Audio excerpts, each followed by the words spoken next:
Esselamu Aleyküm əziz izləyicilər. Bu günləri biz sizinlə inşallah Əbu Bəkir mövzusunun izahı ilə tanış olacaq. Bildiyiniz kimi, əvvəllər şagirdlər 6-cı sinifdə oxuyarkən ilk dəfə Əbu Bəkirlə tanış olurdular.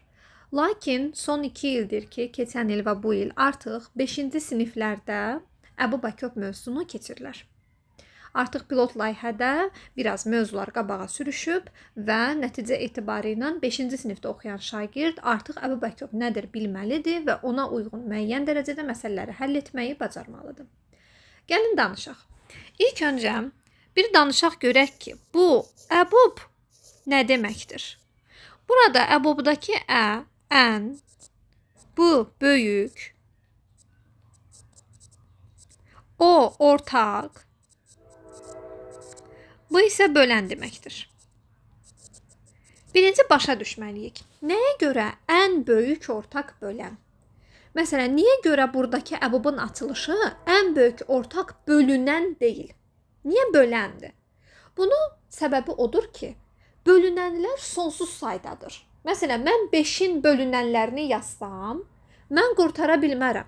Çünki biz bilirik ki, bölünənlər sonsuz saydadır. Bölənlər isə 1-dən başlayır və ədədin özü ilə yekun tapır. Ona görə burada ən böyük bölünən deyil də bölən soruşulur. Bəs necə tapılır?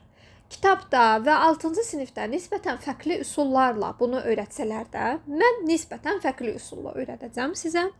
Gəlin baxaq, 2 dənə ədəd yazıram. Məsələn, 18 ilə 12. Bu ədədlərin əbubunu tapmaq istəyirəm. Mən tapanda 18 və 12-nin yanından eyni anda bir düz xətt çəkirəm və bu düz xəttin sağ tərəfinə məcbur deyiləm ki, mütləq sadə vuruq yazım. Ürəyim istəyər sadə yazaram, ürəyim istəyər mürəkkəb yazaram. Əsas odur, ağlıma ilk nə gəlirsə onu yazım. Yəni 18 və 12-nin bölənlərindən, ortaq bölənlərindən ağlıma ilk nə gəlirsə onu yazıram. Məsələn, bir şagirdin baxan kimi ağlına 2 gələ bilər. Bir şagirdin baxan kimi ağlına 3 gələ bilər. Bir şagirdin elə baxan kimi ağlına 6 gələ bilər. Ağlınıza hansı gəlirsə ona bölürsünüz. Məsələn, tutalım ki, mən şagirddən baxıram ki, cütdür və ağlıma 2 gəldi. Gəlin bölək 2-yə. 18-i 2-yə bölürəm 9, 12-ni 2-yə bölürəm 6. 9 ilə 6 bilirəm ki, 3-ə bölünür, 3-ə bölürəm. 9-u 3-ə bölürəm 3, 6-nı 3-ə bölürəm 2. Artıq 3 və 2 qarşılıqlı sadə ədədlərdir. Qarşılıqlı sadə ədəd nə idi? Birdən başqa heç bir ortaq böləni olmayan ədədlərə qarşılıqlı sadə ədədlər deyilir. Yəni, mən artıq 3 və 2-yə ortaq böləni tapa bilmirəm. Demək ki, proses burada da dayanacaq. Mən artıq tapdım ki, 18 və 12-nin ortaq bölənləri 2 və 3-dür. Bu ədədləri tapmışam.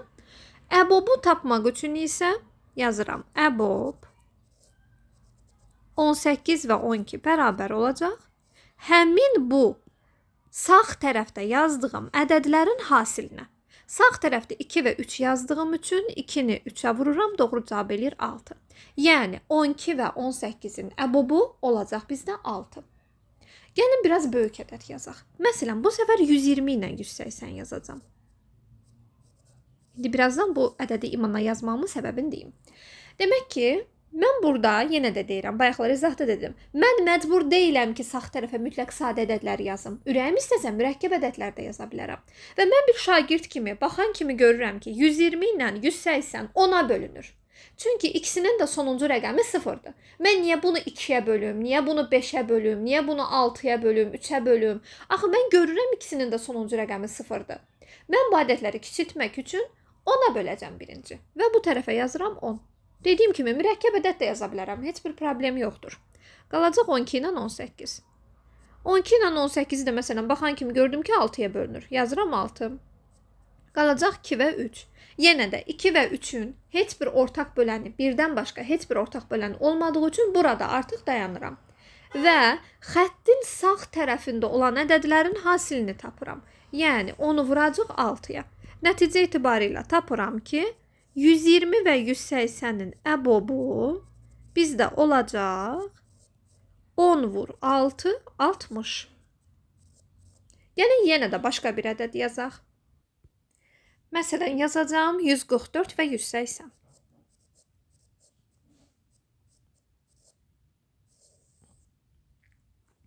Məsələn, bir şagird bu ədədlərə baxan kimi görür ki, bunlar cüt ədədlərdir və ağlına dərhal gəlir ki, bu ədədlər 2-yə bölünür. Başqa bir şagird rəqəmləri cəminə baxar, görər ki, 9-a bölünür. Yəni məsələn, mən şagirdəm, mən baxan kimi ilk ağlıma 2 gəldi. Bölürəm 2-yə. 144-ü 2-yə bölürəm 72, 180-i 2-yə bölürəm 90. Məncə şagirdlərin əksəriyyəti 72 və 90-a baxanda 9-un vurma cədvəlinə əsasən biləcəklər ki, bu ədədlər 9-a bölünür. Gəlin 9-a bölək. 72-ni 9-a bölürəm 8, 90-ı 9-a bölürəm 10. Və baxıram ki, 8 və 10 da 2-yə bölünür. Gəlin bölək 2-yə. Burada qalacaq 4, burada qalacaq 5. Artıq 4 və 5-in birdən başqa heç bir ortaq böləni yoxdur. Demək ki, mən prosesi burada dayandırıram və yenə də xəttimin sağ tərəfində olan ədədlərin hasilini taparaq əbubumu tapmış oluram. Yəni, buradan bu nəticəyə gəlirik ki, 144 və 180-in əbobu bərabərdir 2 vur 9 vurulsun 2. Yəni 36. Demək ki, 144 və 180-in əbobu 36 imiş. Mən bu qayda ilə uşaqlara əbobun tapılmasını öyrədirəm. Gəlin bir də bəzi xüsusi hissələrimiz var. Onlarla tanış olaq ki, mən bu ədədləri görən kimi biləcəm əbobu nədir. Birinci. Bayaq demişdik. Qarşılıqlı sadə ədəd, yəni heç bir ortaq böləni olmayan ədədlər. Yəni yazıram ki, A və B qarşılıqlı sadə ədəd olarsa. Qarşılıqlı sadə ədəd olarsa. Bu zaman onların əboblarını tapanda birbaşa cavaba yazacaqsınız 1. Niyə görə? Çünki onların heç bir ortaq böləni yoxdur, ancaq 1-ə bölünürlər hər ikisi. Biz bilirik ki, bütün ədədlər hamısı 1-ə bölünürlər. Ən az bütün ədədlər 1-ə bölünürlər. Çünki ən kiçik bölən bütün ədədlər üçün 1-dir. Demək ki, əgər bu ədədlər qarşılıqlı sadədirsə, yəni 1-dən başqa ortaq böləni yoxdursa, görün ağzımıza nə deyirik? 1-dən başqa ortaq bölən yoxdur. Demək ki, cavab 1 olacaq. Məsələn, yazıram 17 ilə 23.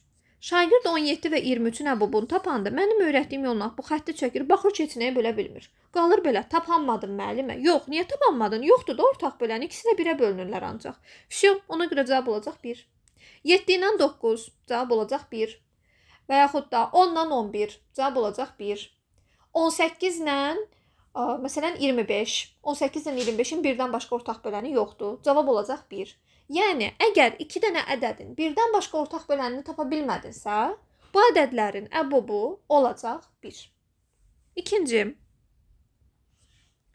əgər A, B-nin böləni olarsa,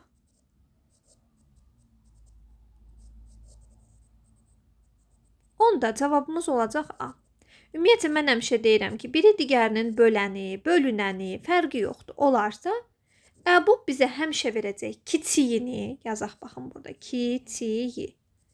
Əkob isə verəcək bizə böyüyü. Mən 11-ci siniflərimə də belə öyrədirəm. Rahat başa düşürlər onda.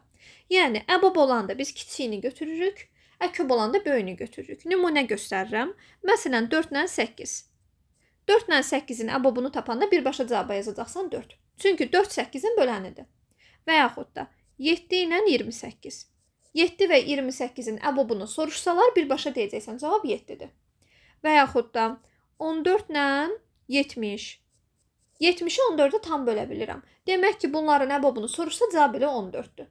Yəni, bizdən əbob soruşulanda, əgər bir ədəd digər ədədin bölənidirsə və yaxud da bölünənidirsə, fərqi yoxdur, biz ədədlərdən kiçiyini birbaşa əbobun cavabına yazacaq. Heç düşünməyimizə belə ehtiyac yoxdur. 4 və 8-in əbobu 4-dür, 7 və 28-in əbobu 7-dir, 14 və 70-in əbobu elə 14-dür. Davam edək. İndi isə keçirəm sizə əkobu izah eləməyə. Gəlin baxaq, bəs bu əkob nədir? Bunun mənası nədir? Bu hərflərin mənası nədir? Yazaq. Qələmi dəyişdirim, göy rənglə yazaq artıq əkobumuzu. Yazıram əkob. Buradakı əndir. Q kiçikdir. O ortaqdır. Bu isə bölünəndir. İndi yenə deyək. Niyə görə ən kiçik ortaq bölünən Niyə görə bölən yox? Niyə görə mənasında o bölən deyil? Çünki bütün ədədlərin ən kiçik ortaq böləni 1-dir. Bu sual mənasızdır. Belə bir şeydən danışmağımız mənasızdır. Bizdən soruşsa ki, 4 ilə 6-nın ən kiçik ortaq böləni nədir? 1. 15 ilə 20-nin ən kiçik ortaq böləni nədir? 1. Yəni nə ədəd verirsə versin, onların ən kiçik ortaq böləni 1-dir. Bunu soruşmaq mənasız bir sualdır. Bunu axtarmaq mənasızdır. Bu səbəbdən biz yalnız bölünəndən danışırıq. Bölünənlər biz bilirik ki, sonsuz saydadır və onların arasında ən kiçiyini seçəcəyik. Gəlin bunu da Frəngiz müəllimə metodu ilə öyrənək ki, Frəngiz müəllimə şagirdlərinə necə öyrədir. Gəlin baxaq. Yenə eyni ədədləri yazacağam. 18 və 12. Bayaqları izah elədiyim kimi xəttə çəkirəm və sağ tərəfinə istəsəm sadə ədəd, istəsəm mürəkkəb ədəd yaza bilərəm. Bayaqki kimi gəlin 2-yə bölək. 9 və 6 alınacaq. 3-ə bölək. 3 və 2 alınacaq. Artıq 3 ilə 2-nin heç bir ortaq böləni yoxdur. Demək ki, burada dayanıram. Birdən başqa ortaq bölən tapa bilmirəm. Necə tapılır əkob? Əkobu tapmaq üçün əbobdan fərqli olaraq biz həm burada ən axırda qalan 2 ədədi götürürük, həm də bərabərliyin, xəttin sağ tərəfində olan ədədi götürürük. Yəni ən sonda o 2 ədəd qaldı, sən artıq onlara ortaq böləni tapa bilmirsən. Həmin o ədədləri götürürsən, bir də xəttin sağ tərəfində olan ədədləri götürürsən. Bunların hasilini tapırsan. Yəni əkob 18 12 bərabərdir. 3 vur 2 vurulsun 3 vur 2. Birinci bunu vurub ayrıca, sonra bunu vurub ayrıca, sonra da bunları bir-birinə vurub belə də yaza bilərsiniz. Sizə necə rahatdırsa o artıq sizə qalıb. 6 vur 6 cavab elədi 36. Demək ki 18 və 12-nin əkobu, yəni ən kiçik ortaq bölünəni olacaq 36. Gəlin 120 ilə 180-i yazaq bayaqki kimi. 120 və 180. Yenə də bayaqları necə elədim? Hər ikisini də 10-a böldüm. Məsələn, mən şagirdim ağlıma gəldi 20-yə bölmək. Bu səfər beynim başqa cür işlədi. 20-yə bölmək istəyirəm. Gəlin bölək 20-yə. 120-ni 20-yə bölürəm 6. 180-i 20-yə bölürəm 9. 6 və 9 da hər birisi 3-ə bölünür. 6-nı 3-ə bölürəm 2, 9-u 3-ə bölürəm 3. Burada da artıq bitdim. Nə edəcəm? Ən altda qalan 2 ədədi xəttin sağında olan 2 ədədə vururam. Olacaq onda əkob 120 180 bərabərdir. Gəlin bax belə eləyək. 2-ni 3-ə vururam 6 vurulsun. 20-ni 3-ə vururam 60. Yəni cavab eləyəcək 360. Neynədim? Bu ikisini vurdum. Bu ikisini vurdum. Sonra da alınan cavabları bir-birinə vurdum. Cavabım alındı 160. Üzr istəyirəm 360. Gəlin başqa bir misal yazaq. Bayaq yazdığım misalı yenə yazıram. 144 və 180 səhv etmirəmsə yazmışdım. Gəlin baxaq. Bəli, 144 və 180. Yazıram buradan 144 və 180. Mən baxan kimi yenə gördüm ki 2-yə bölünür. 72, 90, 9-a böldüm. 8, 10, 2-yə böldüm. 4, 5. Nə edirəm? Ən altda bu 2 ədədi vururam kənardakı ədədlərin hasilinə. Görək nə alınacaq? Əkob 144, 180. Bərabərdir. 4-ü 5-ə vururam 20. 2 vur 9 vur 2. Bu da eləyir 36. Cavab alındı 720. Demək ki, bu 2 ədədin əkobu 720 imiş. Bu qədər. Qeyd etmək istəyirəm ki, sizə bu öyrətdiyim metod 2 ədəd üçün keçərlidir. Əbobu tapanda 3 ədəd, 4 ədəd, 5 ədəd, neçə ədəd ədəd verirsə versin, hər birisi ilə yaza bilərsiniz. Bu problem deyil. Amma əkobu tapanda isə orada fərqli detallar var. Onu isə mən adətən artıq 6-cı siniflərə izah edirəm. 5-ci siniflərə o qədər dərinə getmirəm. Ona görə 3 dənə ədəd olanda, 4 dənə ədəd olanda başqa üsullarla tapmalısınız. Bu üsulla tapsaz yanlış olacaq. Orada əlavə ortaq bölənlər ola bilər. Onların tapılma qaydası fərqli olur. Ona görə yenidən izahda vurğulayıram ki, yalnız 2 ədəd olarsa bu üsuldan istifadə eləsəz, sizə əlverişli olacaq. Əbobda fərqi yoxdur. Neçə ədəd istəyirsinizsə götürün. Amma əkobda bir dənə fərqli detal var. Onu isə bu videonun içərisində artıq izah eləməyəcəm. Davam edək. Bayaq dediyimiz o 2 dənə qayda var. Gəlin elə onu buradan kopyavat eləyib götürüm mən sizin üçün. Və altda gəlin bunun eynisini əkobda necə olur onu yazaq. Ki, bəs əkobda olsa mən necə götürəcəm? Qeyd edək bura. Demək, A və B qarşılıqlı sadə ədəd olarsa, biz əkobu necə tapırıq? Əkobu tapanda onların hasilini götürəcəyik. A, B-nin böləni olarsa, əkobu tapanda isə böyüyünü götürəcəyik. Yəni burada kiçiyi yazmışdım, bunu silək, bura yazaq, böyüyünü götürəcəyik. Böyüyü. Məsələn, nümunə gətirək. 5 ilə 7-nin əkobunu soruşsa nə deyəcəksən? 35. 10 ilə 11-in əkobunu soruşsalar nə deyəcəksən? 110. Məsələn, 4 ilə 7-nin əkobunu soruşsalar nə deyəcəksən? 28. Yəni, sadəcə bu ədədləri bir-birinə vururuq. Çünki mən bunları ayırmaq istəyəndə, 4 ilə 7 nəyə bölünür? Tapa bilmədim. Yoxdur. Ortaq bölən yoxdur. Ancaq birə bölünürlər. Bu halda biz qarşılıqlı sadədədə olduğunu başa düşürük və əkob tapanda onların hasilini tapırıq. Aha. Böləni olarsa, biri digərinin böləni olarsa, məsələn 4 ilə 8. Demək, əkobu götürəndə nə edəcəksən? 8 yazacaqsan. Əbubu götürəndə 4 yazacaqsan. 7 ilə 28. Əbubu götürəndə 7 yazacaqsan, əkobu götürəndə 28 yazacaqsan. 14 ilə 70. Əbubu götürəndə 14 yazacaqsan, əkobu götürəndə 70 yazacaqsan. Yəni, biri digərinin böləni və yaxud da bölənəni olarsa fərqi yoxdur. O zaman əbubu tapanda kiçiyini götürürük, əkobu tapanda isə böyüyünü götürürük. Bir də əlavə sizə belə bir qeyd eləmək istəyirəm ki, qırmızı ilə gəlin yazaq bunu qeyd kimi. Ardıcıl cüt ədədlər olanda nə baş verir? A və B ardıcıl cüt ədədlər olarsa. Ardıcıl cüt. Onda biz əbubu tapanda cavab eləyir 2. Ürəyiniz istəyən ədədi götürüb yoxlaya bilərsiniz. 4 ilə 6. Ortaq böləni ancaq 2-dir. 10 ilə 12. Ortaq böləni 2-dir. 14, 16. Ortaq böləni 2-dir. 26, 28. Ortaq böləni 2-dir. Başqa ortaq böləni yoxdur. Ona görə əbobumuz olacaq hər zaman 2. Əkobumuzu tapanda isə olacaq A vur B böl 2. Bunu çox öyrətmirəm 5-ci siniflər. Amma yenə də qeyd etdim, bilin ki, əkobunu tapanda olacaq A vur B bölünsün 2. Məsələn, 4 və 8-in, 4 ilə 6-nın əkobunu axtarıramsa, 4-ü 6-ya vurub 2-yə böləcəm. Amma siz təbii ki, tapa da bilərsiniz. Prosta hərflə də olanda, yəni rahat bir üsulla da necə tapa bilərsiniz, onu da mən sizin üçün qeyd elədim. Desəz, ay müəllimə, bəs ardıcıl tək ədədlər olarsa, ardıcıl tək ədədlər uşaqlar qarşılıqlı sadə ədədlərdir. Onların heç bir ortaq böləni yoxdur birdən başqa. Ona görə ardıcıl tək ədədlərin əbobu yenə də 1 olacaq, əkobu yenə də hasil olacaq. Və yenə də deyirəm, çünki ardıcıl tək ədədlər qarşılıqlı sadə ədədlərdir. Sınaqda sizə məsələn belə bir sual düşə bilər. Ardıcıl tək ədədlərin əbobu ilə ardıcıl cüt ədədlərin əbobunun cəmini tap. Çünki cavab konkretdir.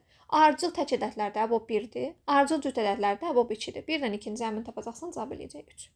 Amma əkobun düşməyi inanmıram. Yenə də siz bilin. Davam edək. İndi isə əbub əkobundan tanış olduq. Əbub əkoba aid müəyyən qaydalarla tanış olduq. Gəlin biraz da məsələlərlə tanış olaq. Burada mən ən əsas sizə əbub əkobun tapılma qaydasını öyrətdim. İndi gəlin məsələlərə tətbiqinə keçək. İlk məsələmiz bu formadadır. Bizə deyir ki, mağazaya gətirilmiş qazlı suların sayı 200-dən çox, 300-dən azdır. Bunu bilirsiniz nəyə görə deyir? Çünki cavab demək bir neçə dənədir. Burada cavab çoxludur. Bizə iminla 200-dən 300-ün arasındakı ədəd lazımdır. Deyir ki, satıcı suları qutulara bərabər olaraq həm 10, həm də 12 yığa bilir. Mən buradan nəyi başa düşürəm? Uşaqlar məsələn şərtdə oxuyurlar, bilmirlər, əbob tapmalıyam yoxsa əkob. Bir düşünün. Elə bir demək ki, bizə soruşur ki, qazlı su nə qədərdir? Qazlı suların sayı demək ki, elə bir ədəddir ki, mən bunu həm 10 qutulara yığa bilərəm, 10 bölə bilərəm. Həm də 12 yığa bilərəm. Yəni, mən istəsəm qutuları 10 belə də düzə bilərəm. İstəsəm 12 belə də düzə bilərəm. Demək ki, qutuların sayı elə bir ədəddir ki, o ədədi mən həm 10-a bölə bilirəm, həm də 12-yə bölə bilirəm. Yəni, mən burada əkob tapmalıyam. Yəni, 10 və 12-nin əkobunu tapırıq. 10 və 12-nin əkobunu siz mənim bayaq öyrətdiyim üsulla videonu saxlayıb tapın. Mən də birbaşa cavabı yazım. 10 və 12-nin əkobu bizdə olacaq 60. Tapdığım 60, 200 və 300-ün arasında deyil. Nə edirəm? 60-ı elə bir ədədə vururam ki, çünki əkob 60-dır, bəli, ən kiçiyi 60-dır. Bəs növbətisi nədir? Növbəti 10 və 12-nin ortaq bölünəni nədir? 120-dir. Növbəti nədir? 180-dir. Növbəti nədir? 240-dır. 300-dür, 360-dır. Bu şəkildə davam edir. Sadəcə ortaqlarının ən kiçiyi 60-dır. Bu səbəbdən deyirik ki, əkob 60-dır. Amma növbəti hər biri isə 60-ın misilləri gedir. 2 misli, 3 misli, 4 misli, 5 misli bu qaydada davam edir. Mənə lazımdır 200-dən 300-ün arasına yerləşən o misil. O da ki 60-ın 4 mislidir. Yəni doğru cavab olacaq 240. 60-ı 4-ə vururam və doğru cavabımı işarələyirəm ki, cavabımız olmalıdır 240. Keçək növbəti məsələyə. Demək ki, bizim 2 dənə çubuğumuz var. Geçək. Bir çubuğumun uzunluğu 56 santimetrdir. Digər çubuğum isə 80 santimetrdir. Mən bu çubuqları itkiyə getmədən, dərsdə məsələn uşaqlar mənə soruşur, mənim itki nədir? İtki o deməkdir ki, məsələn 56-nı sən 5-5 bölsən, orada 1 sm itkiyə gedəcək.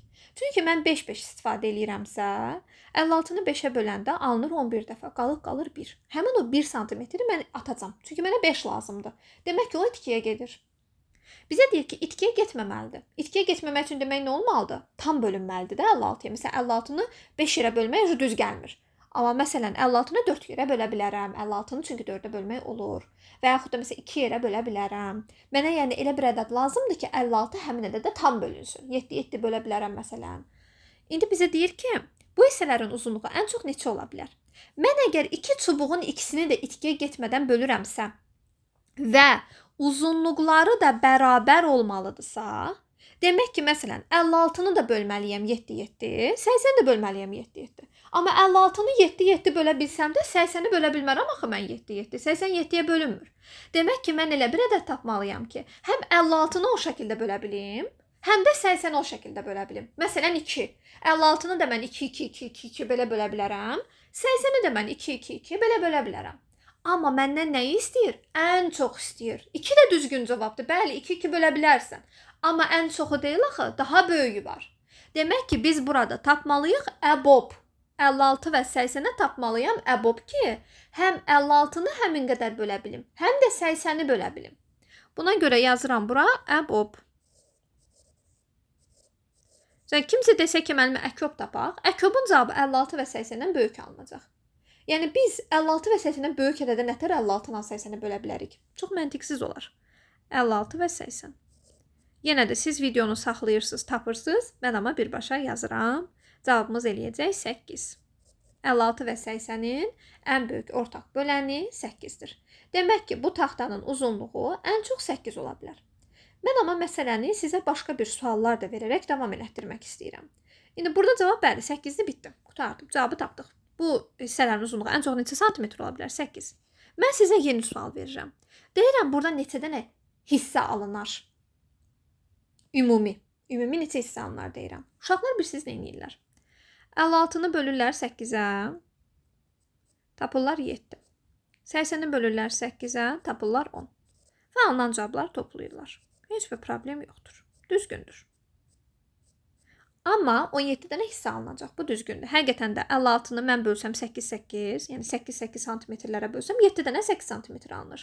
Və 80-i də belə 8-8 bölsəm 10 dənə 8 santimetr alınır. Nəticə etibarən 17 dənə hissə alınır. Siz ayrı-ayrı bölüb də toplaya bilərsiniz. Onu misala baxıb qərarlaşdırarsınız. Hansı rahatdır? İstəsəz 56 ilə 80-i toplayarsınız. Sonra da bölə bilərsiniz 8-ə. O da doğrudur. Cavab yenə də 17 alınacaq. Belə də eləmək olar. Yenə sualı dəyişdirirəm. Bu sualda biz tapdıq nəyi? Bütün hissələrin sayını. Neçə dənə hissə var? Hissə sayı. Gəlirəm indi əsas məsələyə. Soruşuram ki, onda mən ümumi neçə dəfə kəsim işi aparacam? Neçə dəfə kəsməliyəm ki, 8-8 bölüm bu hissələrin sayını tapım? Neçə dəfə kəsməliyəm? Baxın, burada o problemdir. Uşaqlar bilirsiniz nə edirlər? Hə, müəllimə, kəsimlərin sayı hissələrin sayından bir vahid az olur. 17-dən 1 çıxırlar, vəsə. Səhvdir. Bizim 2 dənə taxtamız, 2 dənə çubuğumuz var. Birincidir, 7 dənə hissə varsa, demək 6 dəfə kəsib. İkincidə 10 dənə hissə varsa, demək ki 9 dəfə kəsib. Ona görə kəsimlərin sayını tapanda biz 9 ilə 6-nı toplayırıq, cavabımız eləyir 15. Yəni kəsim sayı 17-dən 2 vahid az oldu. Çünki bizim 2 dənə çubuğumuz var idi. 2 dənə çubuq olduğu üçün 2 çıxmaq lazımdır. 1 çıxmaq yanlışdır. Yəni bir məsələnin içində müəllimə sizə 3 dənə məsələ izah elədi. Harda var belə müəllimə? Keçək növbəti suala. Növbəti sualımız bu formadadır. Uzunluğu 84, eni 63 olan düzbucaqlı şəkilli divardır. Gəlin divarımızın şəklini çəkək. Müəllimə eybəcər çəkəcək, proqram düzəldəcək. Deyir ki, uzunluğu 84'dür, yazıram. Eni də 63'dür, yazıram. Bizə deyir ki, bura mən kvadrat şəkilli kafellər yapışdırmalıyam. Və şərtdə görürsünüz nə yazıb? Kafellər bütün divarı örtür. Bunu bilirsiniz niyə görə deyir? Və burada vurğulamaq lazımdır ki, görürsünüz, baxın, itkisiz. Yenə də baxın, itkisiz. Bilirsiniz bunu niyə görə deyir? Kafeli kəsməyəcəksən, kafeli bitməyəcəksən, kafelin başını oynatmayacaqsan. Kafeli bütöv şəkildə gəlib qoyacaqsan və elə bir şey alınacaq ki, burada qəşəng içində kvadratlar alınacaq. Yəni bu şəklin içində qəşəng kvadratlar alınacaq. Heç birisi düzbucaqlı formasına gəlməyəcək. Yəni sən ona kəsiyə atmayacaqsan. Bütün divarda tam şəkildə örtəcəksən. Divarın bir hissəsi kafeli, bir hissəsi kafelsiz qalmayacaq. Tam şəkildə örtəcəksən. Bəzən uşaqlar əkop tapır. Boy. Kafelin uzunluğu 84-dən 63-dən böyük ədəd nətər ola bilər? Divara təsəvvür edin ki, yapışdırdığın kafel divardan böyükdür. Elə bir şey ola bilərmi? Təbii ki, onlardan kiçik ədəd olmalıdır. Demək ki, biz nə etməliyik? Biz burada tapmalıyıq əbob. 63 və 84-ün əbobunu tapacam ki, mən elə bir ədəd bilməliyəm ki, mən bunu belə-belə yerləşdirəndə, belə-belə mən bunu yerləşdirəndə həm 84-ə uyğun gəlsin, həm də 63-ə uyğun gəlsin. Ona görə yazıram ki, əbob 63, 84. 63 və 84-ün əbobu səhv 21-dir. Bəli, 21. Demək ki, bu cür kafellərin ən böyüyünün tərəfi olacaq 21. İndi birdən sizdən sorsa ki, neçə dənə kafel alınacaq? Kafelləri biz qoyanda uşaqlar bilməlisiniz ki, kafelər bunun içindən tutur. Yəni 84-ü böləcəm 21-ə, alınacaq 4. 63-ü böləcəm 21-ə, alınacaq 3. Aldığın bu 4-dən 3-ü toplamırsan, aldığın bu 4-dən 3-ü bir-birinə vurursan, nəyə görə? Çünki bu o deməkdir ki, bura 4 dənə yerə bölünəcək. Baxın, çəkirəm sizin üçün ki, tam aydın olsun. Baxın, bura 4 dənə yerə bölünür. Hər birisinin tərəfi 21-dir burada. 4 dənə yerə bölünür. Buranı da 3 yerə bölürəm.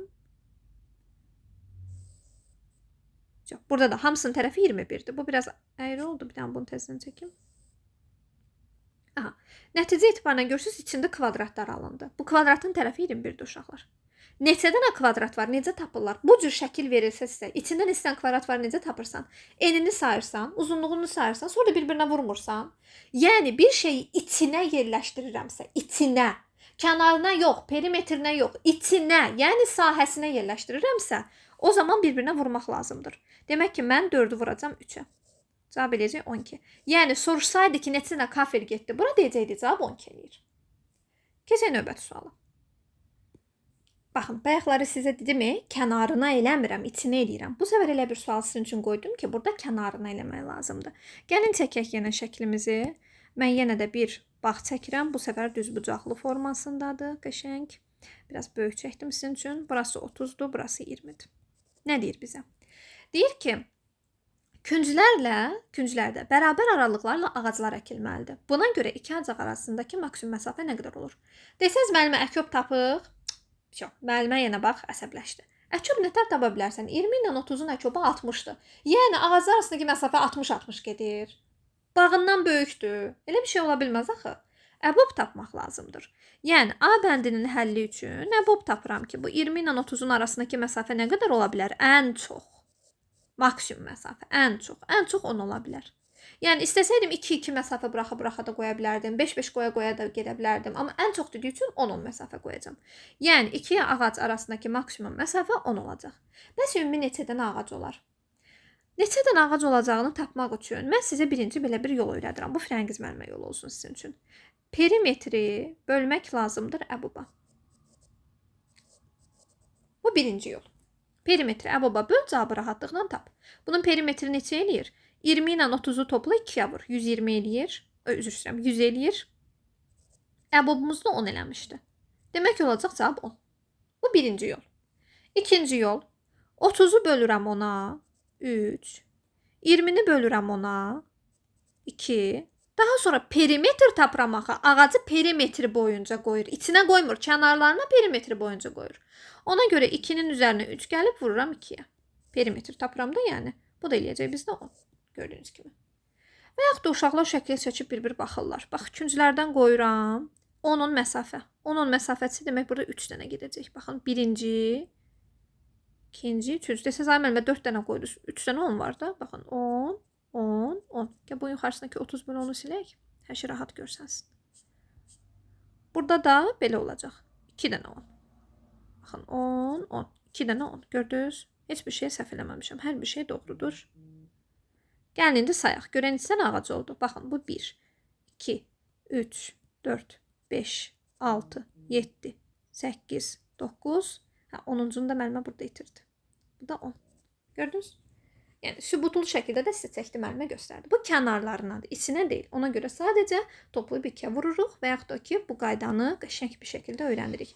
Mənim şagirdlərim əzbər bilməlidir, digər şagirdlər də necə rahat istəyirlərsə elə eləsinlər. Perimetri bölürəm əbuba. Keçək növbəti suala.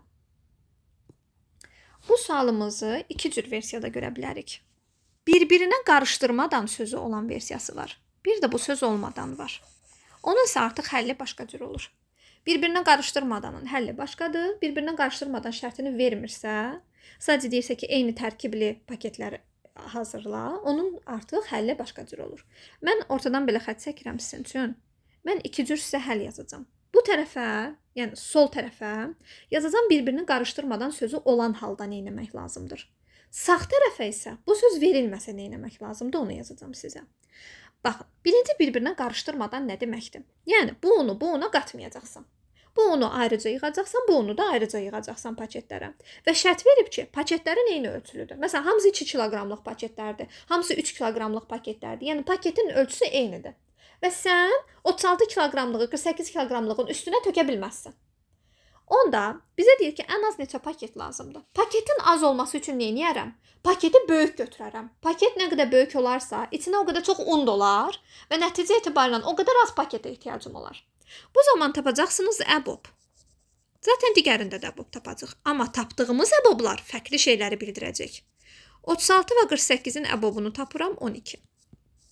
Digər tərəfdə də bunu tapacaq. Gəlin onu da vurğulayaq. Köçürək, burada yazaq. Digərində də onsuz da tapıram bunu 12. İndi baxaq. Burada tapdığın 12 sənin paketivin ölçüsüdür. Yəni, sənin paketin 12 kiloqramlıq paketdir. Və 12 kiloqramlıq paket olduğu üçün mən gətirirəm 12 kiloqramlıq paketi bax çəkirəm. Bunun içinə rənglərini qəfəqli yazaq. 36 kiloqramlıqdan tökürəm. Bax, bunun içinə 36 kiloqramlıqdan tökdüm. Bundan mənə neçə dənə lazımdır? Bundan mənə 3 dənə lazımdır. Düzdür? Bir dənəsi 12 kiloqramdır axı. Bax, bunun bir dənəsi 12 kiloqramdır. Demək ki, mənə 3 dənə 12 kiloqramlıq paket lazımdır ki, mən bunun içinə 36 kiloqramlıq undan doldurum. Düzdür? O birisindən bəs nə qədər lazımdır? 4 dənə. 4 dənə 12 kiloqramlıq lazımdır. Burada biraz balaca çəkməyə məcburiyyətində oldum səhvəyə yerləşsin deyə. Yəni, bunlar hamısı 12 kiloqramdır yaxşı. Və bunların içinə də mən 48 kiloqramlıq undan qoydum. Baxın, 48 kiloqramlıq un. Burada 48 kiloqramlıq un, burada 48 kiloqramlıq un, burada 48 kiloqramlıq un. Yəni, 48 kiloqramlıq unu mən götürdüm, tökdüm. Hər birisi 12 kiloqram tutan paketlərə 4 dənə ümumi paket oldu. Yəni, ən az neçə dənə paket mənə lazım oldu? 7 dənə paket lazım oldu. Cavab olacaq 7. Desə ki, paketin ölçüsü nə qədər olacaq? O deyəcəksən 12 kiloqram. Demək, paketin ölçüsü oldu 12 kiloqram və mən 7 dənə paketə bir-birinə qarışdırmadan tökdüm. Yəni, 36 kiloqramlıqla 48 kiloqramlığı bir-birinə qatmadım. Ayrı-ayrı elədim. Digərində isə tapdığım 12 artıq başqa şey bildirir. Burada 12 paketlərin sayını bildirir artıq. Yəni 12 dənə paket var. Bu o deməkdir ki, 12 dənə paket var. Və 12 dənə paketin içinə bilirsiniz bunları necə qoşur, necə qoyur? Gəlin onu deyim sizə.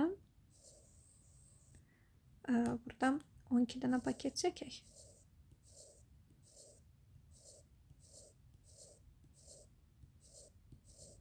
Baxın, 12-dən paket var.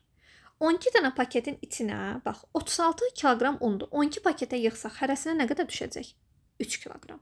Demək ki, 3 kiloqram bu paketdən qoyuruq. 48-i də 12-yə bölsəm 4 kiloqram edir. 4 kiloqram da bu paketdən qoyuruq. Demək ki, mən əgər bir-birinə qarışdırmadan şərtini vermirsə, sadəcə deyirsə ki, eyni ölçülü paketlərə, yəni eyni tərkibli tök, yəni tərkibi eyni olsun. Tərkibi eyni olmaq bilirsiniz nə deməkdir? Yəni bütün paketlərin içərisində eyni qədər 36 kiloqramlıqdan, eyni qədər də 48 kiloqramlıqdan olmalıdır. İkisindən də eyni qədər tökməlisən paketin içinə. Yəni eyni tərkibli düzəltdirsə, hətta bundan Hilalın sınağına da düşmüşdü. Sualı sizə oxuyum, belə deyirdi. 8 Mart Qadınlar Bayramında 33 qızıl gül, 44 tulpan gülündən eyni tərkibli gül buketi düzəldi. Neçə dənə buket alınacaq? Yəni eyni tərkibli demək nə deməkdir? Bir dənə buketin içində eyni qədər qızıl gül, eyni qədər tulpan qoymalısan. Burada da eyni şey. Bir dənə paketin içinə eyni qədər, hamısında yəni eyni olmalıdır da, bütün 12-sinin 12-sində də. Eyni qədər 36 kiloqramlıqdan tökməlisən, eyni qədər də 48 kiloqramlıqdan tökməlisən. Ona görə mən tapdım ki, 12 dənə paketdirsə, 36 kiloqramlıqdan hər dəfə hər bir paketə 3 kiloqram girəcək. Bax, hər paketin içinə 3 kiloqram girir. Hər paketə. 3 kiloqram, 3 kiloqram, 3 kiloqram, 3 kiloqram. Axıra qədər yazmağa səbrim çatmayacaq, amma yazım etsin üçün. Biraz sərgəsiz olsa da yazım. Hamısına baxın 3 kiloqram. Yəni 36 kiloqramın hamısını böldüm mən bütün paketlərə eyni qədər. 3. Və eynəcə də 4 kiloqramı hamısına bərabər böldüm. Görün, bunu kapravaç ilə belə yapışdıra bilərəmmi? Belə, amma çox da sürətli olmadı. Bəlkə kimi yazsaydım daha sürətli olardı. Axıra qədər yazmıram belə. Yəni, hər bir paketin içində, danışa qoy yazım sizin üçün. Hər bir paketin içində 3 kiloqram, 36 kiloqramlıqdan var. Hər bir paketin içində 4 kiloqram, 48 kiloqramlıqdan var. Gördüyünüz kimi. Bütün paketlər baxın eyni tərkiblidir. Bütün paketlər. Amma bayaqkında paketlər eyni tərkibli deyil. Biri başqa ondan düzəlir, biri başqa ondan. Nə olsun ki, içində çəki eynidir. Tərkibi eyni deyil. Yəni birində 36 kiloqramlıq ondan var, birində isə bu. İndi burada undur deyə deyirsiniz ki, hə, müəllimə eynidir də. Amma təsəvvür edin, biri qızıl güldür, biri nərgiz. Onda deyə bilərsiniz müəllimə eynidir. Deyə bilərsiniz ədalətlidir. Birinizə məsələn qızıl gül versə, birinizə nərgizi. Bəlkə sənin ürəyin nərgiz istəyir, bəlkə sənin ürəyin qızıl gül istəyir. Sənə düşməyəcək onda. Eyni tərkibli olmayacaq. Burada indi undur, adama tam yaxşı belə hoppur. Amma siz fərz eləyin ki, burada un yazmayıb. Bura yazıb qızıl gül. Qızıl gül. Bura yazıb nərgiz. İndi fərz elə ki, bunu düzəltsən, qızıl gülə ayrı qoyacaqsan, nərgizə ayrı. Çünki deyir bir-birinə qarışdırma axı. Qızıl güldən 3 dənə alınacaq buket. Nərgizdən də alınacaq 4 dənə buket. Amma desə ki, eyni tərkiblə hazırla, bu o deməkdir ki, mən hər kəsə paylayanda bu buketləri içində qızıl gül də olmalıdır, nərgiz də. Yəni haqsızlıq eləməyəcəm də, kim nəsə qızıl gül verim, kim nəsə nərgiz gülü verim, elə yox. Hamıya qızıl gül və nərgiz eyni sayda veriləcək. Ona görə mən böyle əbəbumu tapdım. 12 dənə alındı ümumi buket, belə fərz edin. Hər buketin içində də 3 dənə qızıl gül, 4 dənə nərgiz var. Tam ədalətli. Heç kəs deyə bilməz ki, sən mənə ədalətsiz davrandın. Çünki hamıya eyni qədər vermişəm. Hamıda 7 dənə gül var. Və hamının 7 dənə gülündən 3-ü qızıl güldür, 4-ü nərgiz. Ümid edirəm ki, hər bir şey sizə izah eləyə bildim. Demək olar ki, 40 dəqiqə boyunca danışdıq. Ümid edirəm Əbubəkir dərsi sizin beyninizdə çox qəşəng hopmuşdur. Növbəti video izahlarda görüşənədək sağ olun, salamat qalın. Kanalımızı da izləməyi unutmayın. Həm Telegram kanalını, həm Instagram, həm də təbii ki YouTube. Müəllimə bu qədər əziyyət çəkir. Bir oradan müəlliməyə gözəl sözlər yazaq, müəllimə lap əvəzlənsin.